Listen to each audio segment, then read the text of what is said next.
Muy buena tarde tengan todos ustedes. Me da mucho gusto saludarlos y darles la más cordial bienvenida a esta sesión de esta mesa redonda con el tema Opiniones diversas sobre el COVID-19. Es un verdadero honor, un privilegio tener aquí en nuestra sociedad al secretario de Salud, el doctor Fernando Petersen Aranguren, a quien le agradecemos muchísimo su presencia. Y también agradezco la presencia de nuestros consocios que nos hablarán de este tema tan importante como es el doctor José Julio Sierra García de Quevedo, actualmente vocal de esta Sociedad de Geografía y Estadística, el doctor Eduardo Vázquez Valls, consocio, y el doctor Rodrigo Ramos Zúñiga. La orden del día será la siguiente. Tendremos la presentación de nuestro secretario de Salud y posteriormente estaremos escuchando las disertaciones de los demás expertos en el tema. Creo que el tener aquí la presencia del secretario de Salud nos da tranquilidad, nos da seguridad, nos da mucho gusto escuchar de viva voz de nuestro secretario de Salud que nos comente qué es lo que está pasando, qué tenemos que esperar. Obviamente esta sesión está siendo realizada con la debida distancia, atendiendo todas las indicaciones de nuestro gobernador, el ingeniero Alfaro. Entonces, bueno, vamos a dar uso de la voz al doctor Fernando Petersen Aranguren con el tema Los esfuerzos de la Secretaría de Salud y Jalisco en la pandemia del COVID-19. Muchísimas gracias, secretario, por estar aquí con nosotros. Muchísimas gracias, presidenta y doctora Adriana Ruiz. Realmente es un honor estar en esta gran sociedad de geografía y estadística del estado de Jalisco. Y como tenemos más de 7 metros entre nosotros, me voy a quitar el cubrebocas que venimos utilizando todos para proteger a toda la ciudadanía. Me gustaría aprovechar la oportunidad de este gran foro para tratar prácticamente 3 ejes que creo podrían ser interesantes para todos. El primero es cómo nos preparamos para esta pandemia, qué ha ido pasando a través de esto.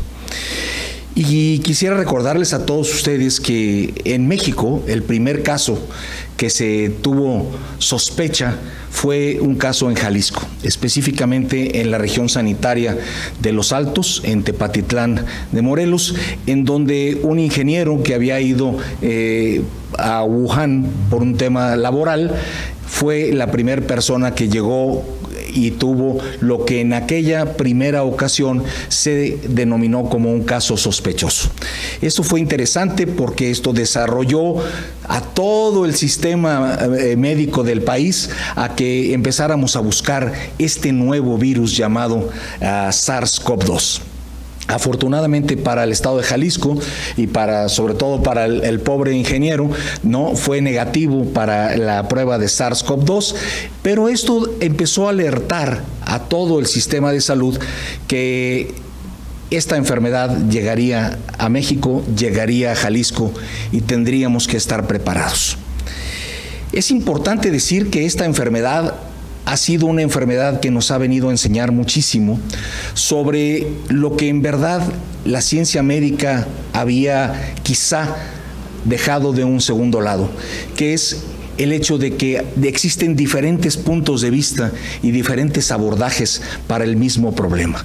Nosotros entre médicos tenemos que poner la ciencia como la pauta más importante en las decisiones terapéuticas y diagnósticas, y a veces se ha perdido un poquito de esta certeza científica en la toma de decisiones, en los abordajes, qué teníamos que hacer, cómo teníamos que prepararnos, cómo podíamos enfrentar a este problema y sobre todo cómo teníamos que comunicar algo de lo que sabíamos muy poco, ¿no? Y temíamos mucho.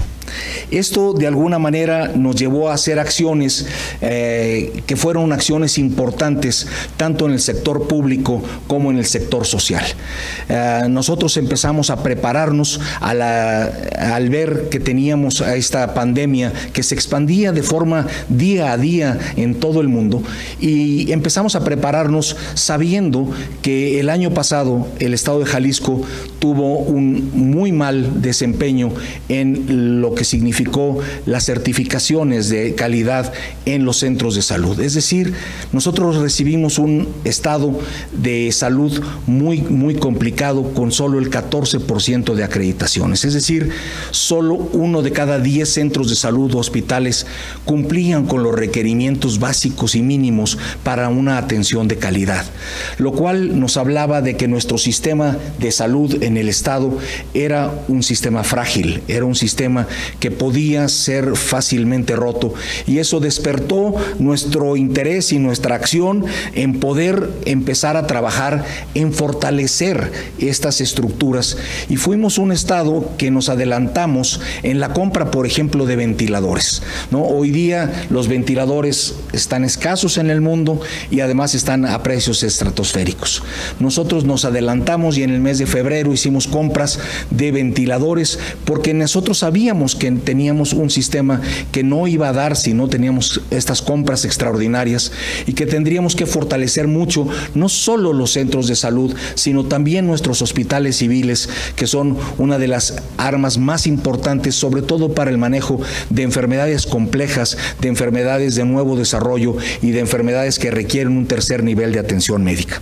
Entonces empezamos a ver qué era lo que teníamos que hacer. Afortunadamente, con un grupo muy importante de médicos se generó una mesa de trabajo de salud en la cual pusimos como el principal objetivo el que no olvidáramos que todas las acciones, que todo lo que teníamos que ir haciendo tendría que ir encaminado en beneficio de los pacientes. El traer nuevamente al paciente al centro de la discusión médica creo que ha sido uno de los grandes logros de esta pandemia COVID-19. Creo que hoy podemos, sin lugar a la menor duda, hacer del paciente nuestro principal éxito o nuestra principal preocupación. Por otro lado, creo que el tema del no tener una estructura tan importante fue también un acicate y un aliciente para tratar de reforzar nuestras unidades médicas. Hoy Jalisco tiene, sin lugar a la menor dudas, la mejor red prehospitalaria del país. Es decir, empezamos a dotar de ambulancias y a poner al servicio de la ciudadanía un helicóptero para poder hacer los traslados de los pacientes del interior del estado hacia la ciudad de Guadalajara, en donde la infraestructura médica, sin lugar a la menor duda, es mejor que en la gran mayoría de los municipios del estado. Es decir, hoy básicamente hemos entregado ya el 70% de las ambulancias para los municipios. Fuimos la primera administración que pensamos que no deberían de ser los presidentes municipales quienes tuvieran las ambulancias, sino los directores de los hospitales regionales. Y entonces este cambio de paradigma nos hizo que entregáramos, ¿no?, a los hospitales regionales ambulancias, que sean los médicos, en una decisión de médicos, de pacientes, los que tomen las decisiones de los pacientes que están en ese momento para ser trasladados. También generamos el hecho de que tengamos unidades de terapia intensiva móviles, es decir, ambulancias de terapia intensiva en los hospitales regionales. Es importante trasladar a un paciente intubado, y hasta hace no mucho tiempo el paciente venía intubado y quien estaba dando la asistencia ventilatoria en muchos de los casos era el propio familiar, lo cual hacía pues de esta práctica una práctica de resultados inciertos. Entonces, lo primero que tuvimos que hacer fue prepararnos tanto en infraestructura como prepararnos en saber más de esta enfermedad. Hemos dado una enorme cantidad de actualizaciones a los médicos, a las enfermeras, a propósito de lo que es esta enfermedad. Eso es algo del primer punto que creo que es importante decirle a todos, cómo nos preparamos en Jalisco. El segundo punto importante es decir cómo nos coordinamos. Y algo que sí es muy loable es el hecho de que en estas mesas de salud lo que dijimos fue: necesitamos volver al sector, un sector verdaderamente armónico. Es decir, no es yo tengo seguro social, yo no tengo seguro social, yo tengo esta cobertura. Aquí otra vez volvemos a poner al ciudadano en el centro de la atención y decimos: quien nos necesite, estamos para ayudarle. Y es así como hemos logrado una gran relación entre los diferentes sectores del propio sector salud, IMSS, ISSSTE, hospitales privados, y nosotros nos hemos coordinado de tal manera que podemos hoy caminar juntos y ayudarnos juntos. Nosotros hemos dado al Instituto Mexicano del Seguro Social la facilidad de hacer pruebas diagnósticas, ¿no? Hemos facilitado cubrebocas, hemos facilitado instrumentos de protección personal, con lo que hoy día cualquier persona puede sentirse que está siendo cuidada y vigilada por la autoridad sanitaria. Pero no nomás eso nos llevó a que empezáramos a tomar decisiones sobre cómo podíamos proteger a la ciudadanía. En una enfermedad transmitida a través de la expulsión de microgotas entre una persona y otra, por supuesto que la sana distancia era importantísima. El otro punto importante era el quédate en casa. Y es así como Jalisco, junto con el estado de Nuevo León, somos los primeros que determinamos, y más de 2 semanas de antelación del gobierno federal, que había que suspender las grandes concentraciones de personas, que había que suspender las clases para evitar el contagio que hoy se ha calculado que puede ser, por supuesto, que exponencial entre los niños, y también tratar de que esta forma de contagio fuera cada vez menor. Esto nos llevó a tener primero un enfrentamiento con el gobierno federal en el sentido de decir, pues no es tiempo todavía, nosotros nos adelantamos, y creo que los números hoy nos permiten decir que mientras la gente estuvo guardada, tuvimos números muy pequeños de contagio y muy pequeños de pacientes hospitalizados. Entramos a la confrontación, o más que nada a la discusión médica de los cubrebocas. Nosotros desde abril de este año, es decir, hace ya 2 meses, le dijimos a la ciudadanía: hay que usar cubrebocas de manera obligatoria. Esto con la finalidad no de imponer una situación, sino de privilegiar la protección de un paciente hacia otro. Hoy día, y cada vez los números y las publicaciones nos dan la razón, en el sentido de que hay muchos pacientes asintomáticos que al no estar cubiertos exponen a otras personas. Hoy día hay 2 grandes publicaciones, una en el Lancet del día 1 de junio, otra del maestro Mario Molina recientemente, en el que habla de la necesidad del uso de cubrebocas en todas las personas como una primera manera y una barrera importante para protección del contagio de unos hacia otros. Otro tema que nos llevó a una discusión también médica interesante fue el tema de las pruebas. No voy a hablar mucho de ellas, tendremos un experto que nos hable de pruebas, pero bueno, fue un área en la cual también tenemos que decir que hemos estado en coordinación y tenemos que estar en coordinación con las unidades federales, estatales, pero que las pruebas hoy día forman parte de aquella famosísima frase del presidente de la OMS, en el que decía: pruebas, pruebas y más pruebas. Finalmente, últimamente entramos en el tema de los semáforos. O sea, ¿cuándo abrir, cuándo no abrir? ¿Qué evidencia hay, qué evidencia no hay? Y bueno, hay un semáforo que curiosamente surge cuando tenemos la mayor cantidad de casos en el país. Sin embargo, es importante también decir que a pesar de ser un problema médico, tiene un impacto importante también en la sociedad desde el punto de vista económico, por lo que tenemos que hacer como médicos es cuidar, proteger lo más posible al individuo, poniendo a la persona, al paciente en el centro de las decisiones, pero entendiendo las variables económicas, las variables sociales, las variables psicológicas tan importantes que hoy hacen que alguien que no estaba acostumbrado y después de más de 60 días de estar en reclusión, se generen también una serie de situaciones que nos obligan a tomar medidas de prevención, y en vez de tomar medidas de clausuras. Finalmente, quisiera decirles que mis expectativas personales a propósito de este COVID-19 tienen que ver con 3 ámbitos importantes. El primero es el ámbito médico. Creo que esta pandemia nos ha ayudado a aprender como médicos que todavía tenemos mucho por aprender. Nuevamente nos regresa a los médicos a la humildad de la ciencia. Los médicos, si bien es cierto, y bien lo decía el maestro Ignacio Chávez cuando le preguntaron, bueno, ¿y qué es medicina? No, y medicina decía, medicina es una confianza que se deposita en una conciencia. Si bien es cierto que somos depositarios de una confianza, también somos líderes en el conocimiento de las ciencias, y eso nos hace que reconozcamos en esta pandemia la enorme fragilidad de los sistemas y la enorme necesidad que se tiene en un país como el nuestro de impulsar la ciencia, de impulsar el conocimiento como una parte que va a impulsar el desarrollo de los mexicanos. El segundo es el tema social, un tema en el que hoy pareciera que el meternos a las casas lo único que generó fue una sensación de frustración, una sensación de encono, una sensación de coraje en las personas que tenemos que empezar a manejar de una manera diferente.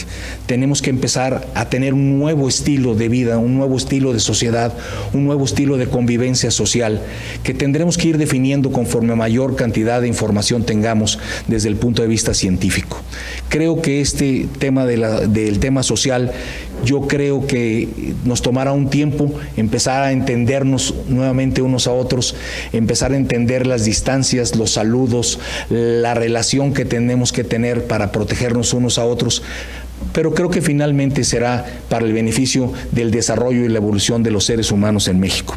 Finalmente, como seres humanos, tenemos que entender que somos parte de un universo que tiene que respetar, que tiene que aprender a vivir y a convivir con un entorno físico, un entorno ecológico, un entorno humano, un entorno que está lleno de seres vivos a los cuales tendremos que aprender a valorar, a revalorar y a respetar.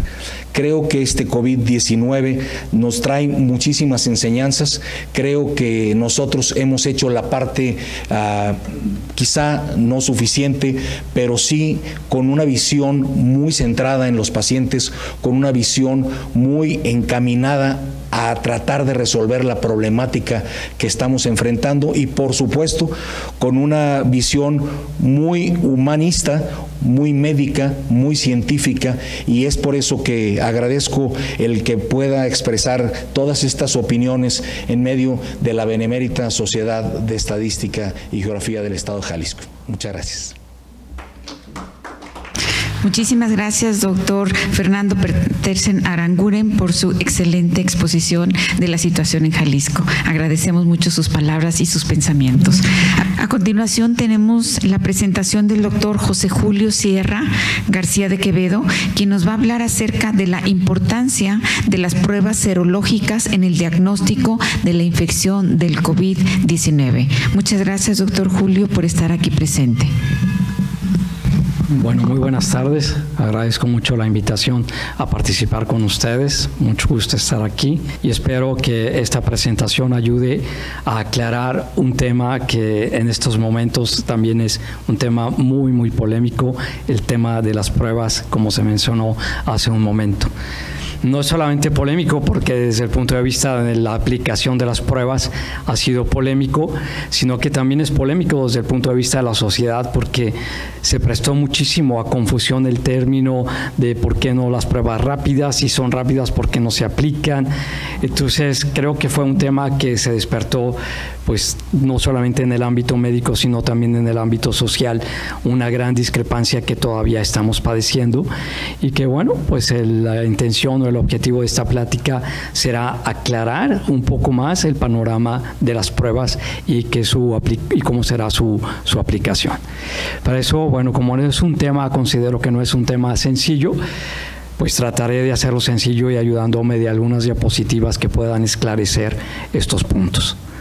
Lo primero que a mí me gusta es siempre comenzar para poder entender estas pruebas, puesto que las pruebas tienen, por supuesto, que ver mucho con la respuesta inmune, es explicar un poco a través de esta gráfica cómo se puede dar la interpretación de las pruebas. Estas pruebas tienen dos sentidos. Hay pruebas que son desde el punto de vista diagnóstico, que son las pruebas moleculares, y hay pruebas que son desde el punto de vista inmunológico, que lo que van a hacer es evaluar las respuestas inmunes. Entonces, cada una tiene un lugar propio, tiene un sitio adecuado en el estudio de la prueba del paciente. Porque los pacientes, para ellos también es difícil saber cuándo fue que comenzaron con los síntomas. Entonces, el no conocer con precisión esta fase puede enmascarar también un resultado. Y por otro lado, puede haber ciertas discrepancias entre las pruebas de detección, que son las pruebas diagnósticas o moleculares, y las pruebas que en este momento se llevan a cabo, que además fueron aceptadas pues hasta 2 o 3 meses después del desarrollo de esta pandemia.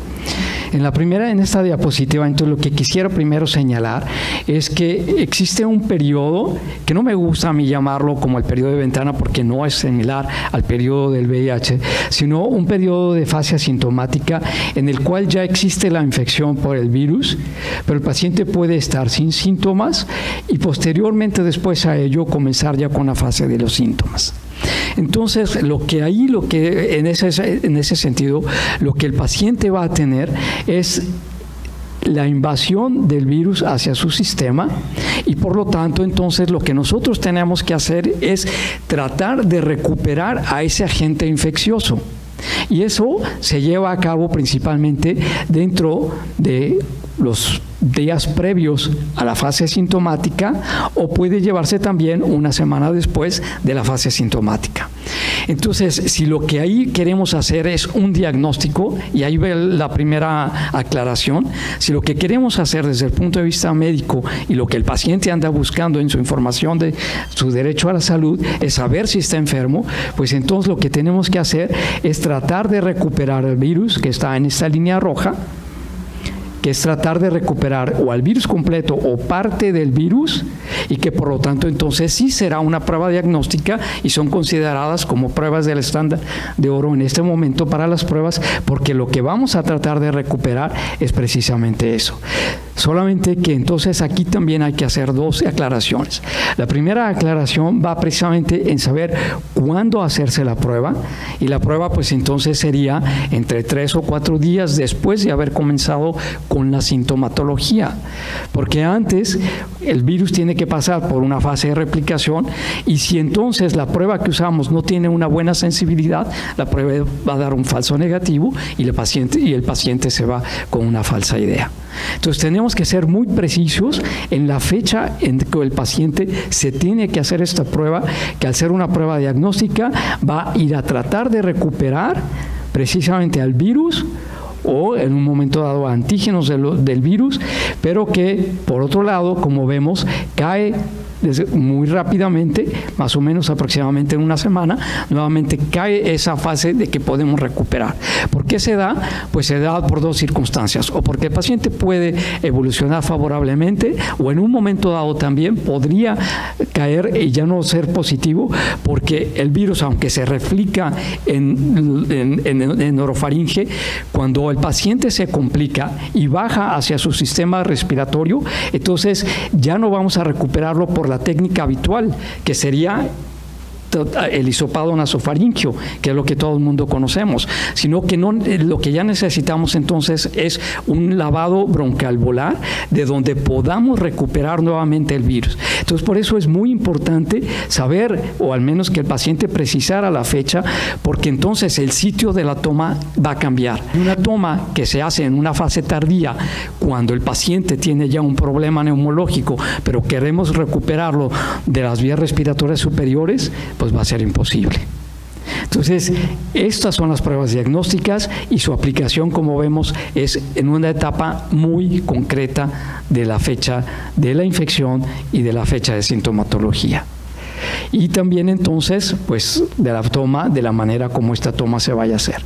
Por otro lado, entonces, lo que el paciente, si evoluciona mal o evoluciona bien, no importa, lo que el paciente va a hacer es empezar a crear las defensas contra el organismo que lo invadió. Pero esta tiene una peculiaridad. Si ustedes ven, están en estas líneas puntadas de color púrpura y en estas líneas de color verde. Esta fase de síntomas, a diferencia de otras infecciones virales, se da de una manera diferente. ¿En qué sentido se da de una manera diferente? En que tenemos dos sistemas de defensa. Digamos uno temprano, que son las inmunoglobulinas que se llaman M y que son las que nos defienden de primera línea. Y por otro lado están las inmunoglobulinas que podríamos llamar de memoria y que vamos a conservar por algún tiempo para poder defendernos en situaciones posteriores. Y normalmente se dan con una diferencia de una semana en infecciones virales comunes. Las que están aquí en este sentido, que son las de color morado, se dan por lo general 7 días antes, de las que están en color verde, que son las de IgG. Pero aquí, en este caso, lo que se ha visto es que existe solamente 2 días o 3 días máximo de diferencia entre la aparición del IgG y del IgM. Se comporta ya de una manera diferente.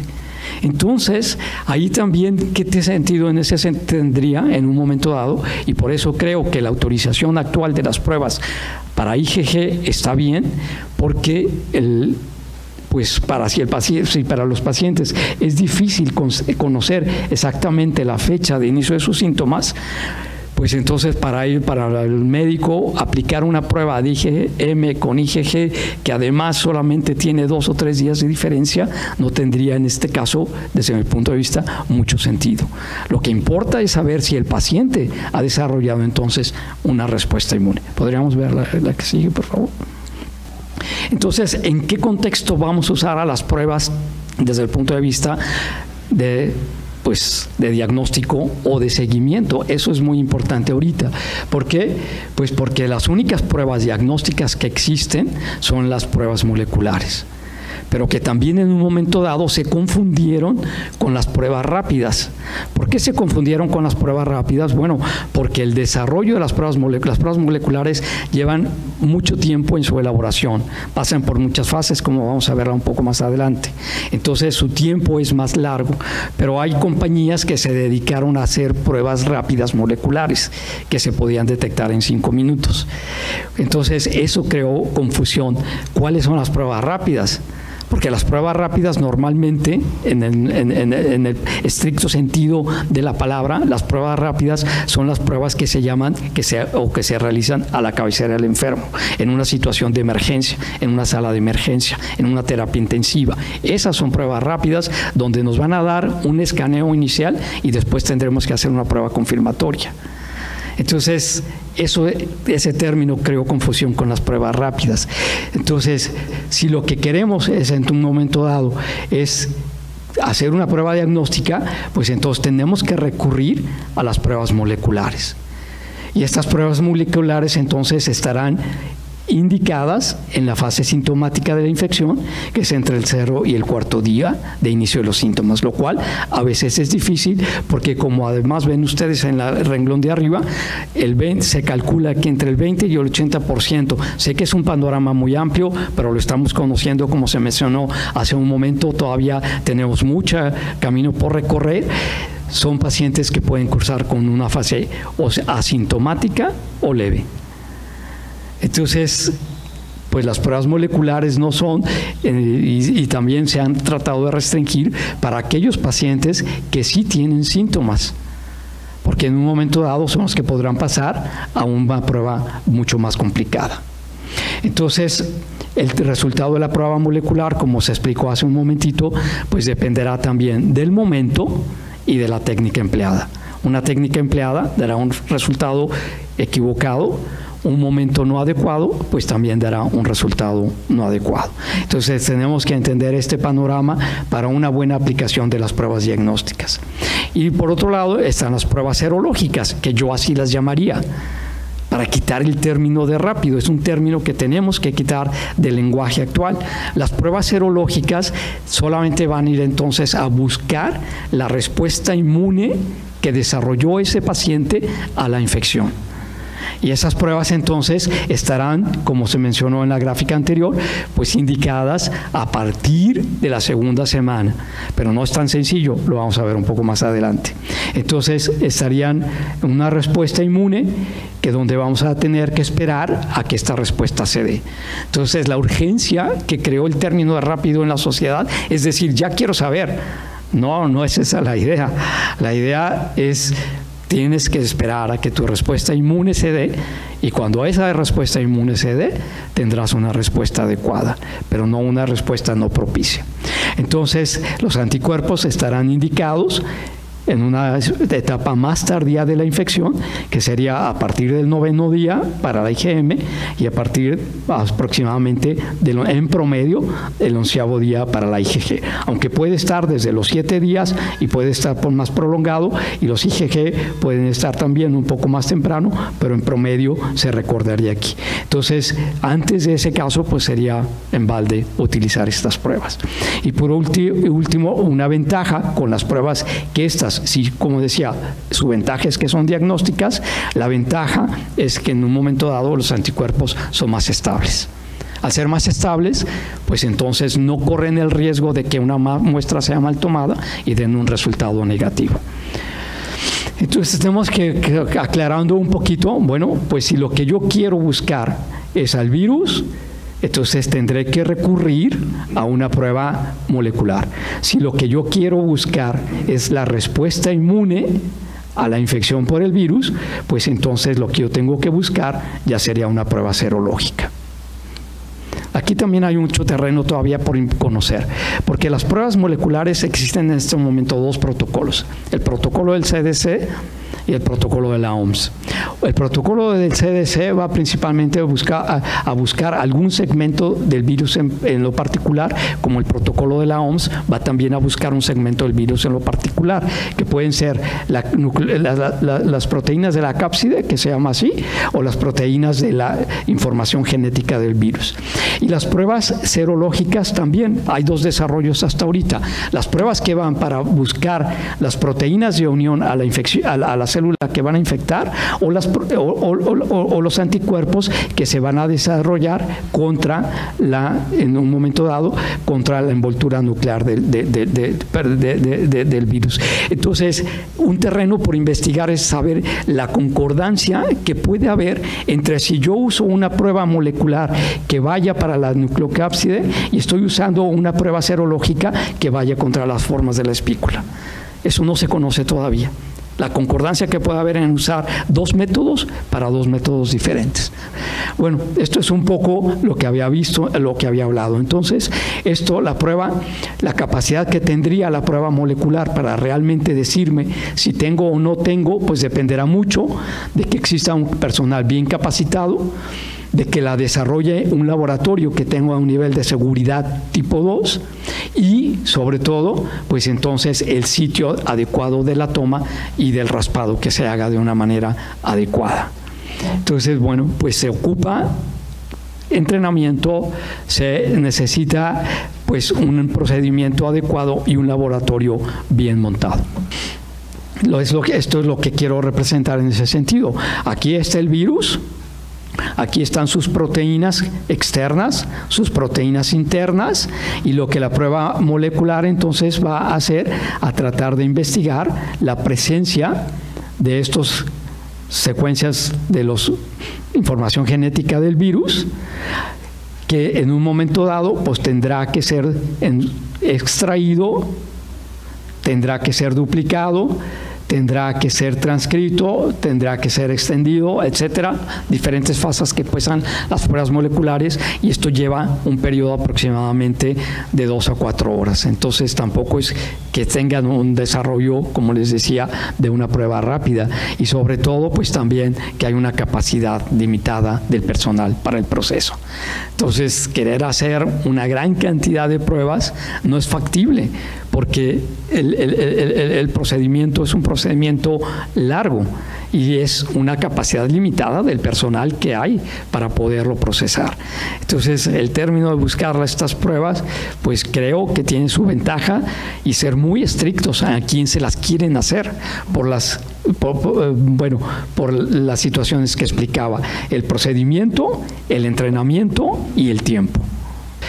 En cambio, las pruebas serológicas, entonces, ya no van a ser unas pruebas directas, van a ser pruebas indirectas que pueden detectar los anticuerpos, los que nos protegen, que hay desarrollo para detectar IgA, IgG, IgM, pero tienen otras dos aplicaciones que también son todavía discutidas, que son la detección de los anticuerpos neutralizantes. Los anticuerpos neutralizantes lo podríamos explicar, y también es un terreno todavía que hay mucho por aprender. Los anticuerpos neutralizantes es: llega el virus, llega a la célula, el virus quiere penetrar a la célula, pero hay una función de unos tipos de anticuerpos que van a bloquear esa entrada del virus. Por eso se llaman anticuerpos bloqueadores neutralizantes, que lo que van a hacer es impedir en un momento dado que el virus penetre a infectar a la célula. Si se da o no se da, sí hay presencia de anticuerpos neutralizantes, pero lo que no se conoce, cuál es la habilidad funcional de esos anticuerpos. ¿Qué tanta capacidad tienen realmente para bloquear? Se supone que deben ser efectivos cuando bloquean en fases experimentales a una dilución 1,80 que se llama, y en una capacidad de 80%. Pero establecerlo como tal, pues en México todavía no se ha hecho, pero es un terreno por hacer. Y entonces la otra sería que es: bueno, si esos anticuerpos de las personas que se han recuperado pueden ser útiles como herramienta terapéutica. Pues eso es algo que también todavía está muy discutible, porque no conocemos realmente la capacidad funcional. Sí, el resultado da tratamiento, pero el riesgo que se corre en una transfusión pues también está presente. Entonces, creo que allí pues tenemos que irnos con más cuidado. Entonces, como les mostré las limitaciones de las pruebas moleculares, les enseño las limitaciones de las pruebas serológicas. Hasta este momento, como la enfermedad es tan reciente, incluso en China, que fue en diciembre, pues entonces, ¿cuál es la capacidad inmunológica? ¿Por cuánto tiempo lo vamos a llevar? Se ha hablado que son 2 años. Pero ¿cómo podemos hacer un pronóstico de algo que en un momento dado todavía no hemos pasado por esa etapa? Entonces, no se ha determinado por cuánto tiempo nos conferirá, y no solamente dependerá de la capacidad de mutación del virus, sino de la capacidad de nuestro organismo de reconocerlos. Pero ¿por cuánto tiempo van a ser capaces estos anticuerpos de protegernos? Pues eso está todavía por determinar. Segundo, esta capacidad no solamente de protegernos, sino de qué capaz es el virus para proteger y evitar las otras infecciones, que se infecten otras células. Eso es, a eso me refiero con los anticuerpos bloqueadores o los protectores. Se necesita todavía más evidencia para saber si esta inmunidad de veras nos va a dar una capacidad protectora. Y aquí entonces entra otro tema de discusión, que es el momento actual. ¿Qué hacemos? ¿O nos quedamos en casa o salimos a reactivar la economía? Pero, ¿y qué tan protegidos estamos? Entonces, para eso también hay una gran interrogante. Y después entonces, pues viene eso. ¿Ok? Incluso se habló acerca de un pasaporte de inmunidad o de un pasaporte laboral. Pues hagan las pruebas y si tienen anticuerpos, que se vayan a trabajar. Bueno, ¿por cuánto tiempo y qué capacidad de protección existe? Pues todavía está eso por verse. ¿Y cuánto va a durar esa protección? Entonces, en resumiendo, sería que los factores asociados al desarrollo de los anticuerpos sería: hay que conocer la cinética de la respuesta inmune. En el laboratorio, yo trabajo en la unidad de patología clínica, en el laboratorio estamos precisamente estudiando ahorita esta cinética de la respuesta inmune. Hay pacientes que se infectaron hace 2 o 3 meses y su nivel de formación de anticuerpos es muy bajo. O hay pacientes que en un momento dado llevaban una buena capacidad de formación y decayeron. O al revés, hay pacientes que pueden estar asintomáticos, anduvieron en la calle y sus niveles de anticuerpos están elevados. Apenas eso, creo que la cinética de la respuesta inmune, hay mucho terreno que estudiar en ella. La sobrevida funcional de los anticuerpos, los títulos que necesitamos para poder tener una capacidad protectora y, en dado caso, entonces ya usarlos como un recurso terapéutico.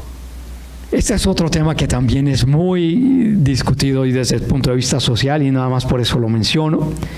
Hay 4 técnicas hasta este momento de las pruebas de suero, que son las que se llaman de flujo lateral, que son las pruebas rápidas, las EPOC, las pruebas a la cabecera del enfermo, que son las pruebas cromatográficas. Que bueno, yo he estado en contacto ya con pacientes y hasta los mismos pacientes me dicen, no, es que me hice la prueba chafa. La prueba chafa es la que compraron en la tlapalería, porque las están vendiendo en la tlapalería, o la prueba que me regaló el amigo del amigo que me regaló una, ¿cómo se llama?, una tabletita para hacerme la prueba, y que ahora quienes las tienen, porque compraron por cantidades, ¿cómo las conservaron? ¿Cómo las guardaron? ¿Qué almacenamiento le dieron? Pues estas pruebas necesitan un buffer, como se ve aquí, pero este buffer viene para 25, y si me dan una tabletita, pues ¿de dónde saco el buffer? Entonces ahora están los que las compraron que ya no saben qué hacer con ellas, porque lo reparten en 25, porque la caja es para 25, lo reparten entre 25, ¿qué hacen? Entonces, bueno, a mi consideración es muy arriesgado utilizar estas pruebas. No me quiero detener en esta otra diapositiva porque es el desarrollo de las pruebas de que sí son las pruebas de ELISA, y que por ELISA son IgA y IgG principalmente, por inmunofluorescencia, y las pruebas hasta ahorita autorizadas por COFEPRIS son las de quimioluminiscencia en las plataformas automatizadas. Yo les recomendaría que buscaran que fueran pruebas autorizadas por el organismo autorizado, que realmente puedan tener un certificado de calidad de la prueba. Para eso entonces, bueno, yo estoy en una comisión que se llama la Comisión de Evaluación de Pruebas Inmunológicas a nivel nacional, y entonces, que se llama CEPI, pues ideamos un algoritmo para poder estudiar estas pruebas. Este algoritmo va precisamente, y lo voy a explicar rápido, si tu prueba no tiene autorización por la COFEPRIS, ni gastes tiempo en validarla. ¿Para que te cierren? No. O sea, hay criterios. Puede estar autorizada por la FDA, está muy bien, por la Comisión Europea, está muy bien, pero si no tiene la autorización local, nacional, pues no te metas, porque te estás metiendo en un riesgo. Segundo, el desarrollo de la prueba pues va a dar precisamente el tipo de muestra que requieres. Porque les decía, te pueden vender en la esquina y no sabes si es para saliva, si es para suero, porque el virus no solamente se transmite en saliva, también se ha recuperado en heces, se ha recuperado en semen, se ha recuperado en muchos otros lugares. Entonces, pues la intención, la prueba, y por otro lado, la intención con lo que fue desarrollada la prueba. Esto es básico porque el COVID-19 es la enfermedad, el SARS-CoV-2 es el agente infeccioso. Entonces las pruebas se llaman para COVID-19. A ver, voy a buscar la enfermedad, vete a una prueba molecular. Voy a buscar la respuesta inmune, vete a una prueba serológica. Pero en la mercadotecnia, yo siento que es así, le ponen pruebas para el COVID-19. Entonces para la enfermedad no quiero una prueba rápida, quiero una prueba que me dé un resultado seguro. Y esto me ha costado trabajo también, perdón que lo diga así, pero que lo entienda la gente del laboratorio. Es decir, tienes que conocer exactamente cuál es la parte del virus o la fase antigénica que vas a tratar de recuperar. Y si vas a recuperar al virus o si vas a recuperar la respuesta inmune.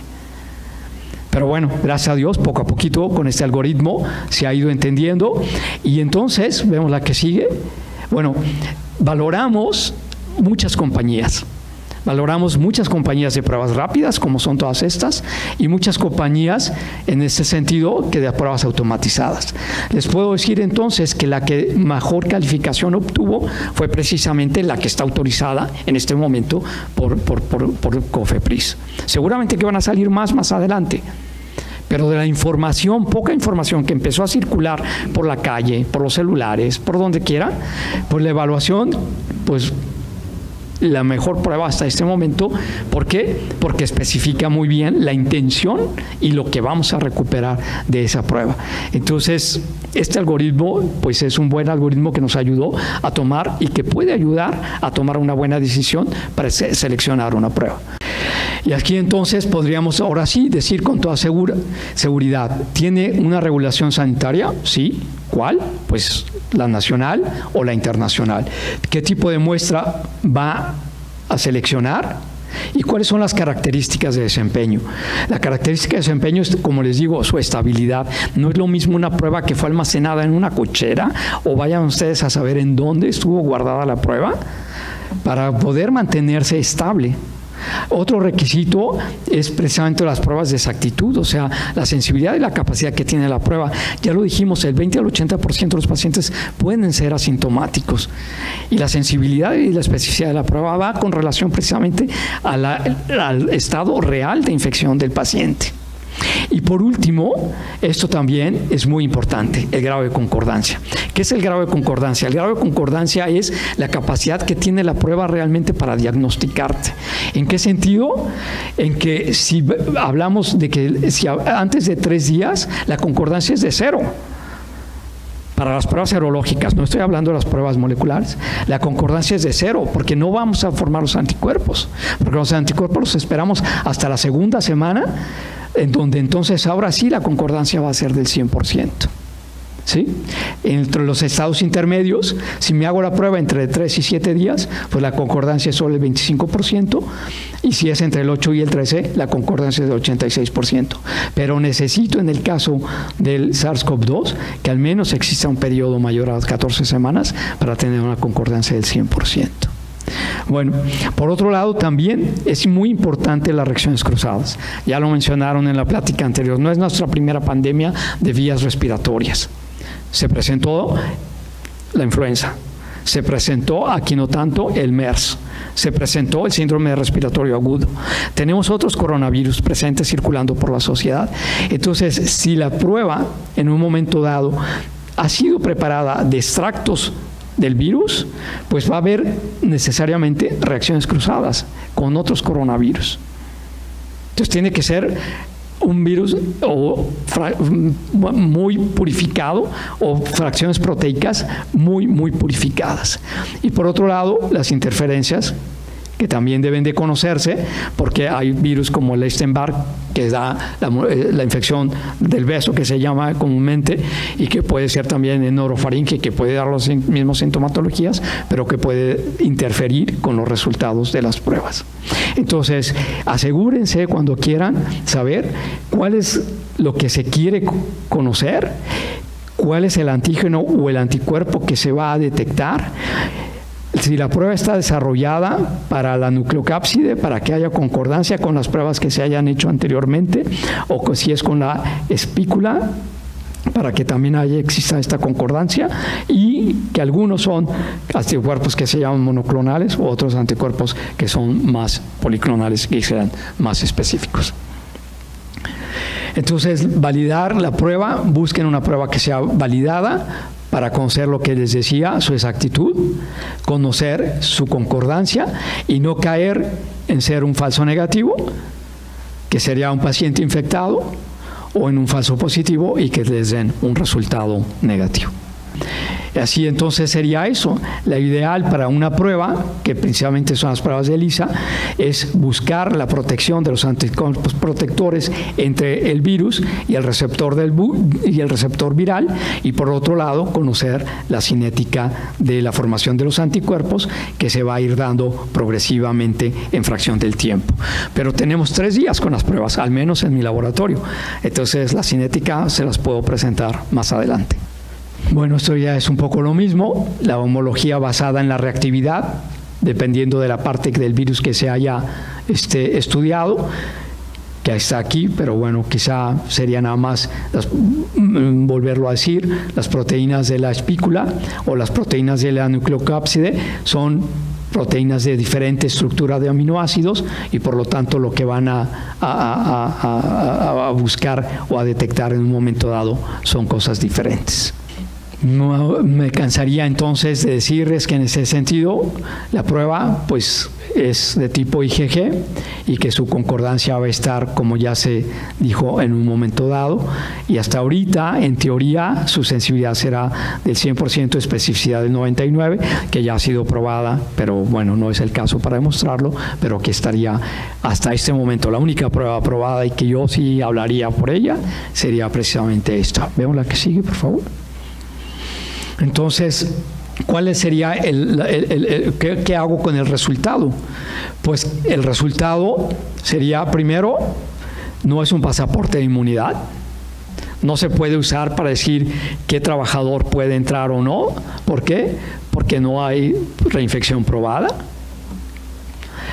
¿Qué relación puede haber con la prueba diagnóstica, con las pruebas moleculares? ¿Puede o no puede haber en base a la toma, al tiempo y al antígeno utilizado? ¿Y qué hacer con un resultado positivo? Pues busquen a un médico, ¿no? O sea, porque la gente, pues aquí en México, se puede hacer pruebas sin necesidad de tener una orden médica y después se meten al internet y es una confusión espantosa. Entonces, pues la idea es, si tienen un resultado positivo, lo pongo, aunque parezca obvio, porque uno de los insertos que evaluamos decía, si tu resultado son 2 rayitas, no te preocupes, vete a casa, estás sano. Y así dice el inserto de la prueba. Si tu resultado es una rayita en la G, pues a lo mejor está bien, no hay problema. Y si tu resultado es una rayita en la M, córrele a buscar al hospital. Bueno, entonces, eso por eso, aunque puede ser obvio, es muy necesario, no es un pasaporte de inmunidad. Puede o no puede haber congruencia. Sí se necesita alguien que conozca las pruebas para poderlas entender y sobre todo, pues entonces, que tengan una aprobación sanitaria. Entonces, un resultado negativo no excluye la posibilidad de una infección, especialmente en aquellas personas que han estado en contacto con el virus, y se sugiere relacionarla en la fase aguda con la prueba molecular para confirmar o para descartar la infección. Una prueba de anticuerpos IgG, como no estamos usando los M, los de fase inicial, como les decía, no solamente va a evidenciar si tengo o no la infección, necesitaríamos también nuevamente otra vez la prueba de PCR y el estatus inmunológico de la prueba de quien se infecta. No lo sabemos hasta este momento. ¿Puede darme confianza? Pues ya estoy protegido, puede ser que sí, puede ser que no. La reactividad puede ser contra otras cepas virales, otros coronavirus como son el HK1, el NL6, que dan sintomatología respiratoria leve, pero que están presentes, que sean pruebas autorizadas y en un momento dado que tengan una sensibilidad suficiente cuando se han realizado después de la segunda fase de inicio de los síntomas. Vemos la última, por favor. Y por último, entonces, por lo general solamente se habla de esta tabla. Yo he agregado aquí, si tengo una prueba diagnóstica negativa y una prueba de anticuerpos, ¿cómo sería mi resultado? Negativo. Si tengo una prueba diagnóstica positiva, pero de anticuerpos negativa, pues lo más seguro es que estoy en una fase inicial de infección o en una fase temprana. Si tengo una prueba diagnóstica positiva con una prueba serológica positiva, tanto para M como para G, estoy en la fase activa y lo mejor es quedarme en casa. Si tengo una prueba positiva para anticuerpos, diagnóstica y con anticuerpos también positivo, la enfermedad ha ido avanzando, se ha creado inmunidad. Si solamente tengo, y este es el problema con las pruebas rápidas, si solamente tengo el M positivo, o puede estar en un estadio temprano o es un resultado negativo, falso negativo. Si solamente ya tengo G en la última fase, bueno, pues lo más seguro es que mi enfermedad va evolucionando si no se ha complicado favorablemente y que en un momento dado pasaré a la fase de resolución. Pues espero con esto haber aclarado algunas dudas que se han presentado desde el punto de vista del ámbito social y desde el punto de vista de la confusión que ha permitido pues todavía crear más confusión ante esta pandemia. Muchas gracias. Muchas gracias, doctor José Julio Sierra García de Quevedo. No cabe duda que la ciencia este COVID es un reto a la ciencia y los científicos, los médicos están pues apenas descubriendo cómo atacarla.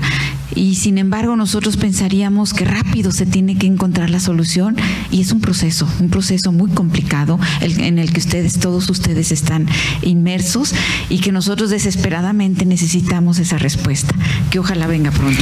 A continuación tendremos la participación del doctor Rodrigo Ramos Zúñiga con el tema el impacto de la pandemia en la ética de la medicina. Muchas gracias, doctor Rodrigo, por estar aquí presente. Muy buenas tardes. Gracias, doctora Urrirasura, por la presentación.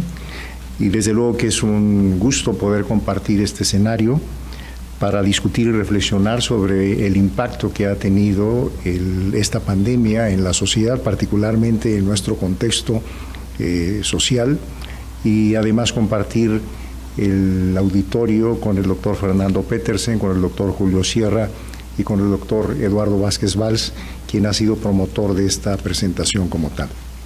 Me concretaré yo aspectos muy puntuales que vinculan no solo el escenario técnico de cómo enfrentamos o cómo abordamos una pandemia, sino cómo respondemos como individuos y como sociedad, y que esto tiene las implicaciones que son vistas desde la cultura del cerebro social o la interacción social, en lo que hemos tipificado como la moral y la ética.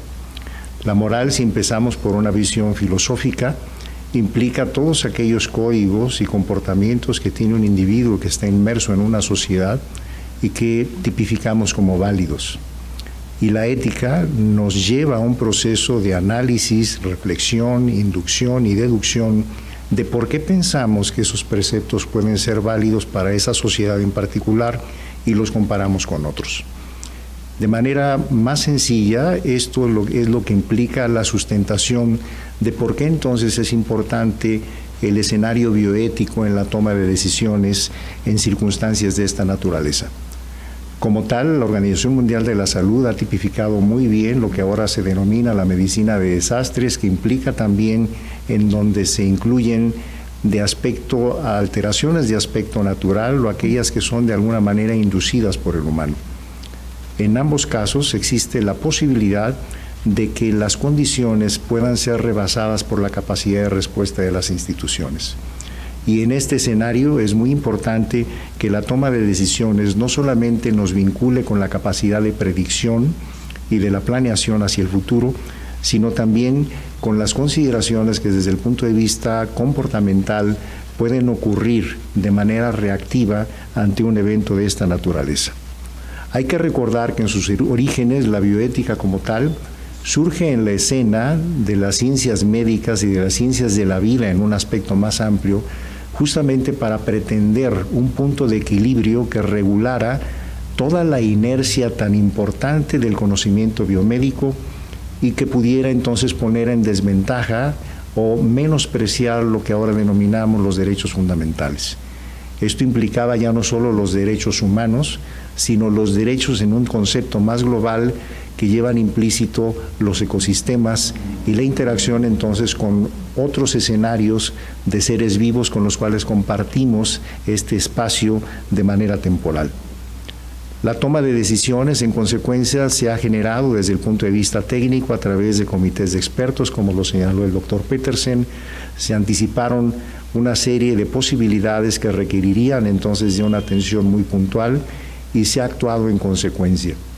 Sin embargo, los escenarios de este impacto en términos de la angustia, la ansiedad, lo que yo he llamado el virus de la incertidumbre y todo lo que son los vaivenes sociales reactivos ante una condición de esta naturaleza, también son un tema que nos debe de ocupar desde el punto de vista no solo de la salud mental de los individuos, sino de la salud y el equilibrio social en un concepto más global.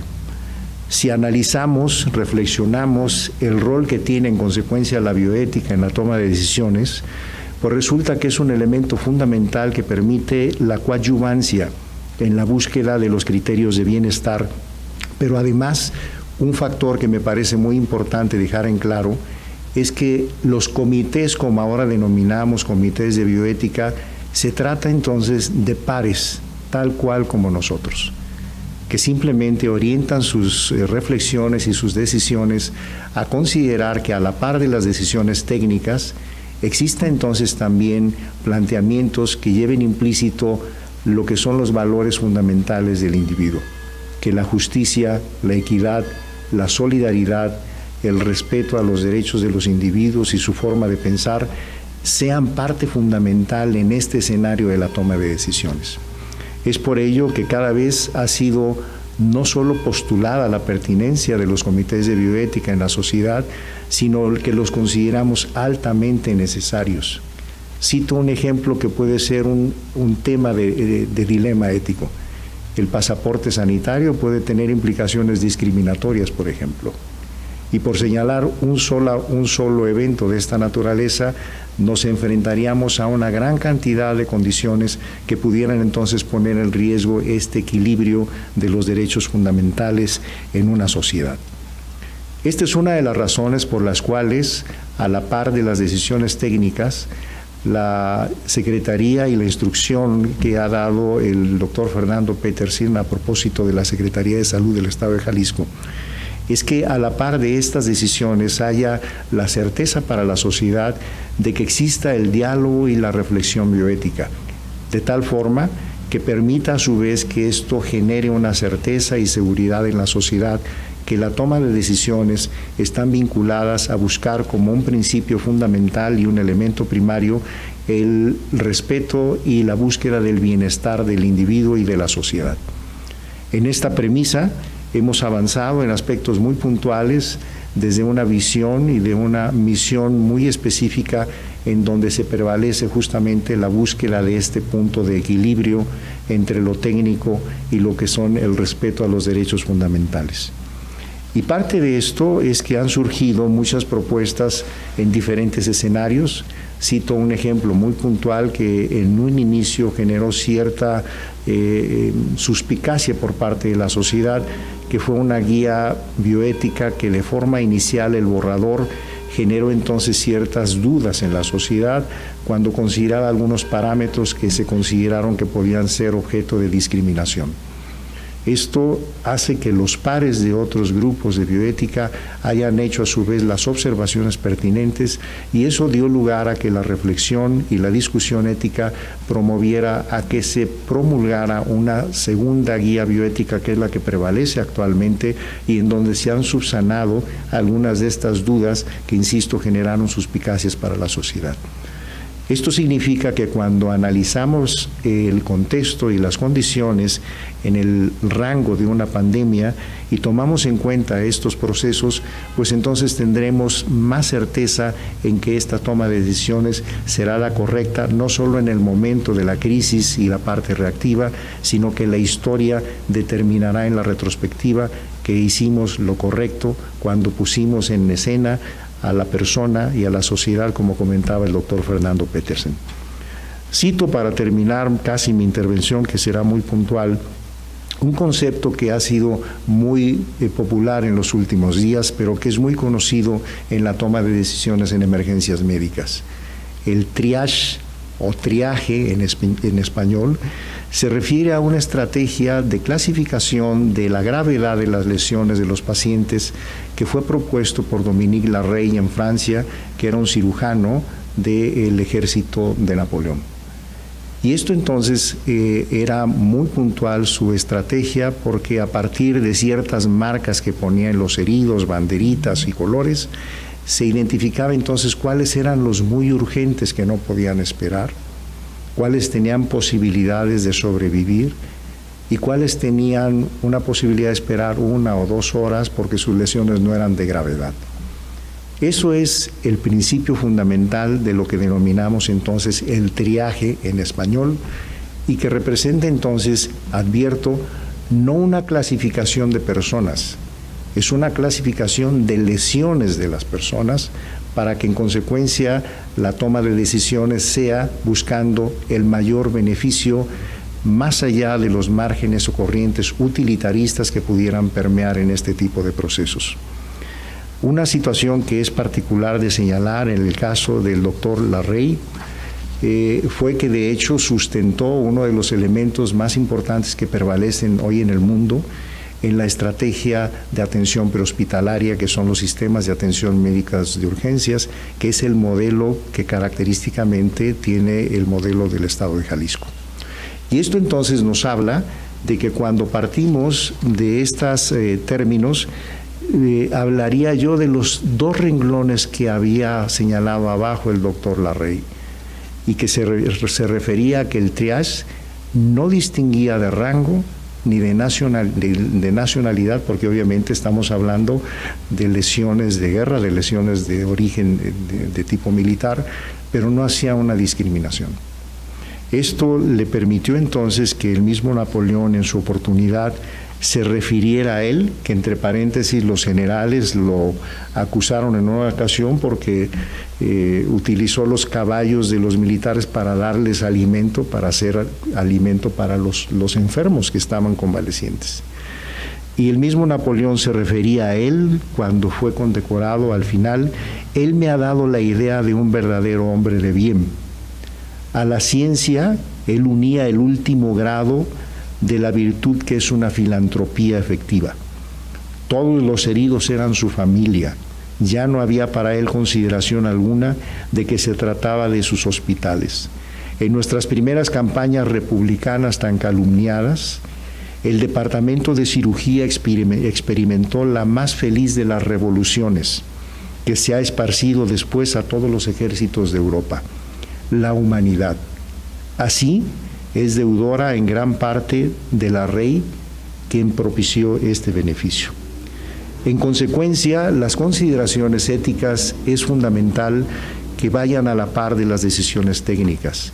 Y hoy en día, una de las estrategias de la Comisión Nacional de Bioética y de la Comisión Estatal de Bioética e instituciones en este mismo foro, hemos impartido cursos de la Benemérita sobre bioética desde hace ya 2 años, lo que nos habla entonces de un tema sensible y que la sociedad requiere de tener la plena seguridad de que este tipo de consideraciones entran en la toma de decisiones. Es por ello que siempre he señalado desde la moral filosófica que en este escenario, donde todavía no hay muchas certezas científicas, donde estamos adentrándonos a un conocimiento cada vez más profundo que apenas está logrando experiencias sobre el comportamiento, la historia natural, la biología, el tratamiento potencial, etcétera, hay muchas preguntas, que al menos tengamos la certeza moral de que estamos actuando correctamente en términos de los valores asignados a nuestro contexto sociocultural. Muchas gracias por su atención. Muchas gracias, doctor Rodrigo Ramos Zúñiga. No cabe duda que el humanismo nunca se debe de perder en ningún momento de la vida. En esta pandemia que vivimos, el humanismo tiene que estar presente en todas las decisiones que se tomen. Muchísimas gracias. Y a continuación tenemos al doctor Eduardo Vázquez Valls, quien nos va a hablar de la formación de recursos humanos y comentarios aislados sobre la pandemia. Quiero también agradecerle al doctor que gracias a sus gestiones pudimos tener la ocasión de escuchar a nuestro secretario de Salud y la organización de todo este evento. Muchísimas gracias, doctor Vázquez Valls. Es un placer volver a la sociedad y compartir algunas palabras con todos ustedes. Y en este caso, de manera especial, quiero agradecer a la doctora Adriana Ruiz Azura el habernos abierto las puertas para participar. Asimismo, la presencia del doctor Fernando Petersen Aranguren, nuestro secretario de Salud, del doctor José Julio Sierra García de Quevedo, y desde luego también del doctor Ramos Zúñiga, que es un excelente ponente y una persona que siempre hace reflexiones a fondo acerca de todo lo que pasa día con día. Yo quiero participar con ustedes para hablar un poco acerca de lo que sucede en el proceso de la formación de recursos humanos ante el evento del COVID. Desde que tuvimos información básica acerca de qué se trataba, es decir, información acerca de la amenaza de la presencia de una nueva pandemia en el mundo, el trabajo en equipo al cual nos hemos sometido en los últimos meses con el doctor Petersen Aranguren nos permitió establecer estrategias muy a fondo para poder coordinar acciones concretas en términos de la formación de recursos humanos. Y quiero ser muy franco que esto prácticamente inicia a la par con el 12 de marzo, cuando sale publicado, la estrategia del gobierno del Estado para el combate del COVID-19. O sea, el combate de la infección causada por el SARS-CoV-2 y la enfermedad del COVID-19. En ese entonces ya se empezaba a observar cómo en los hospitales los médicos adscritos, los médicos de base, los responsables de las actividades diarias y de la práctica clínica en las diversas unidades de salud, pues buscaron la forma, no todos, pero algunos de ellos, de no estar presentes ante este reto y esta gran oportunidad que tenían de servir a la humanidad y de participar junto con todos sus demás compañeros en la atención directa de los pacientes con COVID. Y eso para nosotros fue de entrada un verdadero conflicto, porque también se tradujo en una serie, en cascada, en una serie de comportamientos entre todos los médicos en proceso de formación e incluso en aquellos que ya una vez habiéndose recibido están o estaban haciendo una especialidad o una alta especialidad, un curso de alta especialidad. Con tristeza puedo comentar que no todos son merecedores de aplausos cuando lleguen a los supermercados o cuando salgan a la calle o cuando terminen sus labores.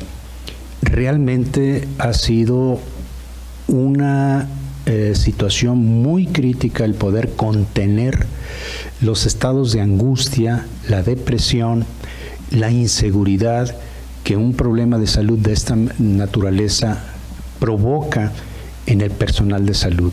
Y no solamente en el personal de salud, sino también en su familia.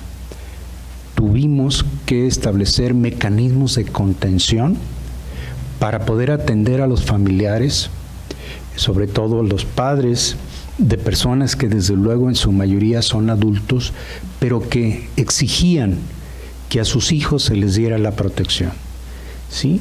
Exigían que a sus hijos se les permitiera regresar a casa con anticipación, que les validáramos su proceso formativo desde el punto de vista académico para no exponerse a una incertidumbre de una historia natural aún todavía incierta y no absolutamente descrita.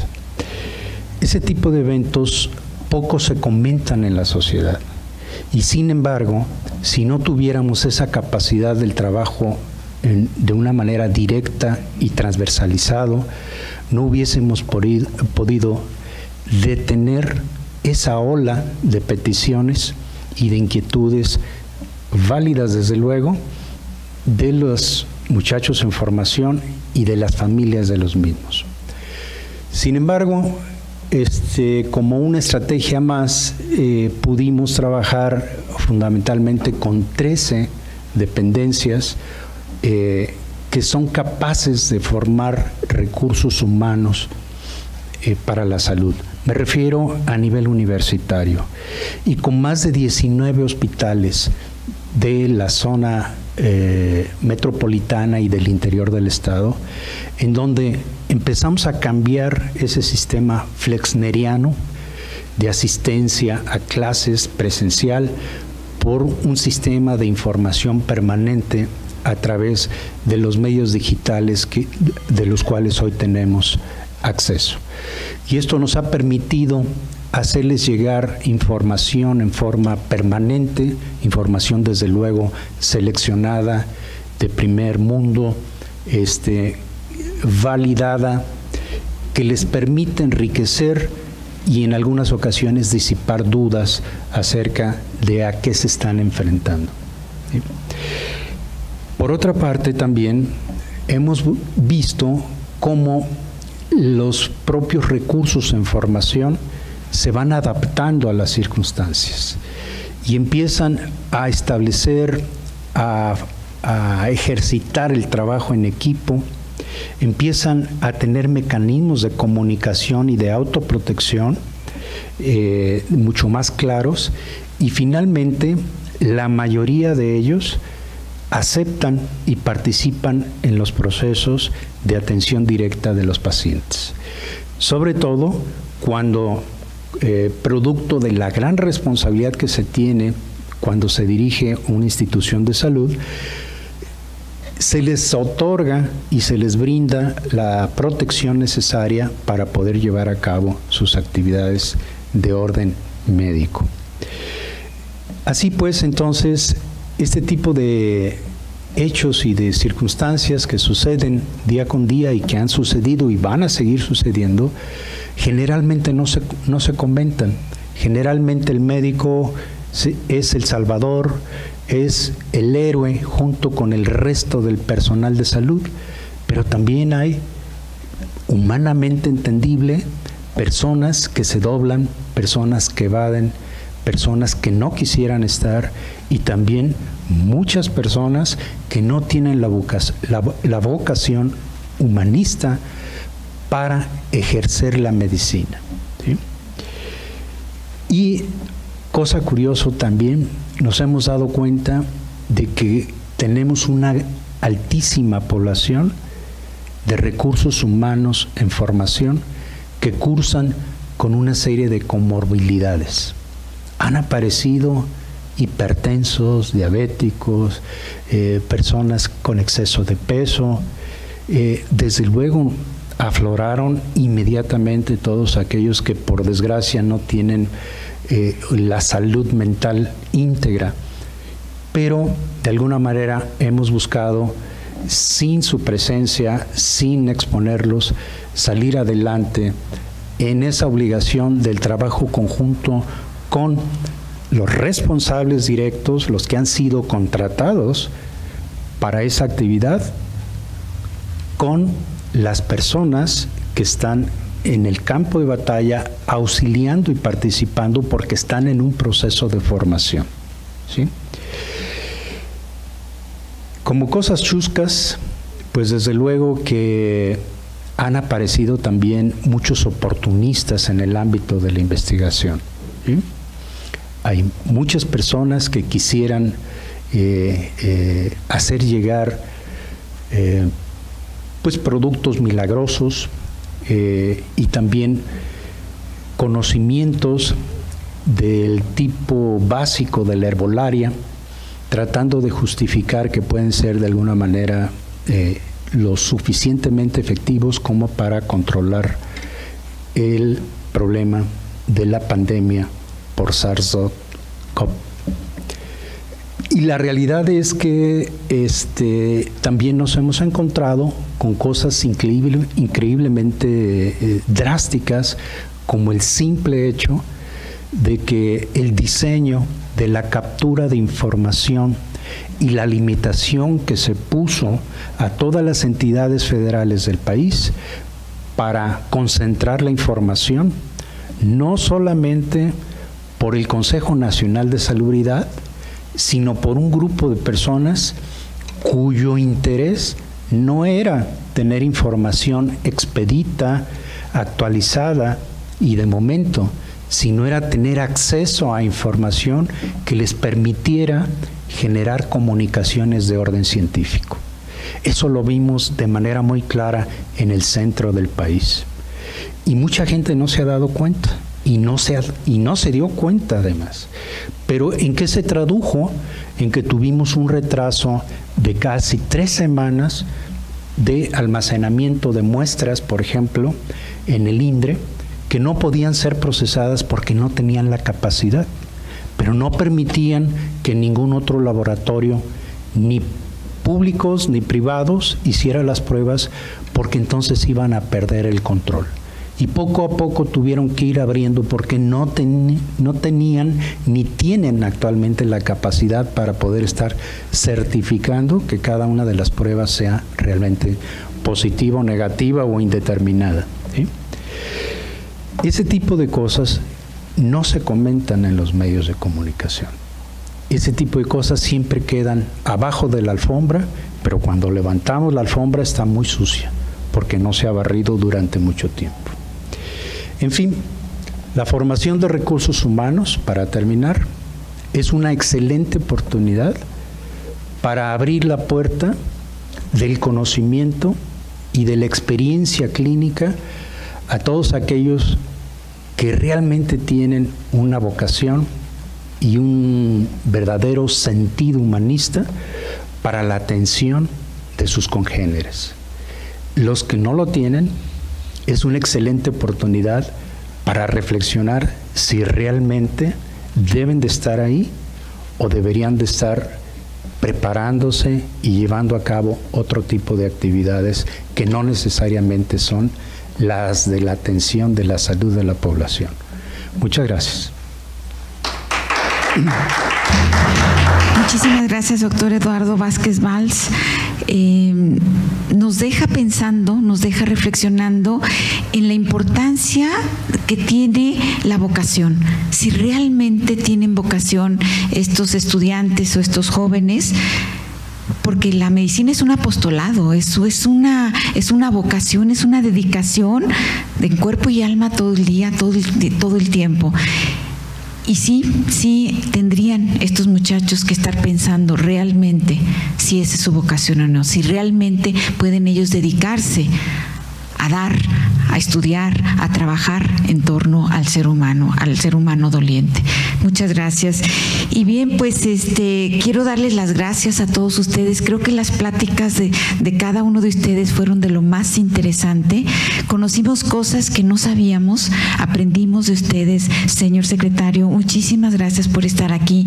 Quiero decirle que la sociedad le abre siempre las puertas, que estamos deseosos de participar y de ayudar y de ser algo con ustedes. Lo que se les ofrezca, tenemos mucha gente aquí que puede ayudar, que puede darles la mano, y lo hacemos con la mejor intención para salir pronto de esta situación, pero para salir fortalecidos todos como grupo, como Estado, como lo que somos, una gran población en Jalisco y en México. Entonces, bueno, vamos a cerrar esta sesión. Sin embargo, la vamos a estar difundiendo en nuestra página para que la puedan ver todos los miembros, nuestros consocios y toda la sociedad en general.